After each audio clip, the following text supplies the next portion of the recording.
Hello guys, good evening, good morning, good afternoon to each and every one of you kung saan naman kayo sa sulok ng mundo.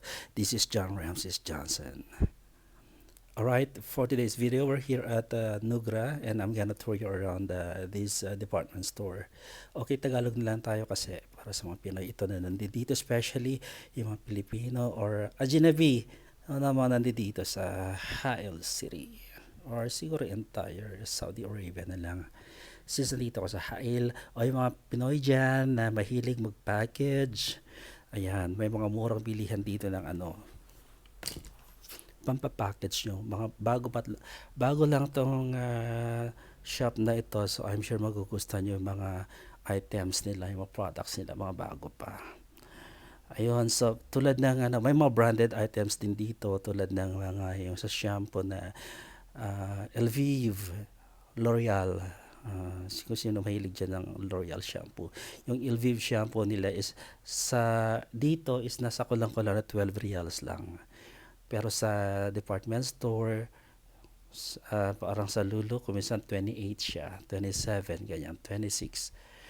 Minsan naman sa mga pharmacy, bumili ako 30. My God, madugo siya. 30 na bili ko dati. Kaya dito malaki ng katipiran yon. Meron din naman dito yung mga parang mga hindi masyadong branded. Ganyan. Yun yung mga mura talaga. Pero ang lalaki niya, sulit po na guys. Kung papackage mo, masaya na yung family sa Pilipinas makakatanggap niyan. Kasi sa sobrang laki noon at saka magaganda na yung product nila, talaga ang daming tao namili. So imagine, nagpunta ako pa close na siya. 1:30 AM ako nagpunta dito kasi nadaanan lang namin, nakakala ko closed na. And then sabi ko, balik ka, sabi ko sa driver. Bumabalik kami, tingnan ko, ay open pa. Hanggang 2 AM sila guys. So yung mga katulad ko dyan na hanggang 12 AM, yes, hanggang 12 AM ng work, 12 midnight, pwede pa kayong humabol sa Nugra lang ito guys. Okay. Nugra lang siya. Ang daming bago nilang Since bago yung shop, bago lahat ng products nila, yung mga items nila bago pa. May grocery store din sila sa loob.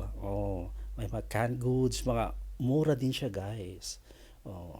At saka may mga damit din. Mga clothes nila is meron din silang mga sweatshirt.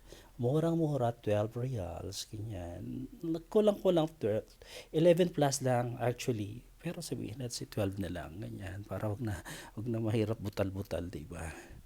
Ayun. So, since hanggang 2 AM sila, pwede na akong araw-araw pumunta dyan, guys.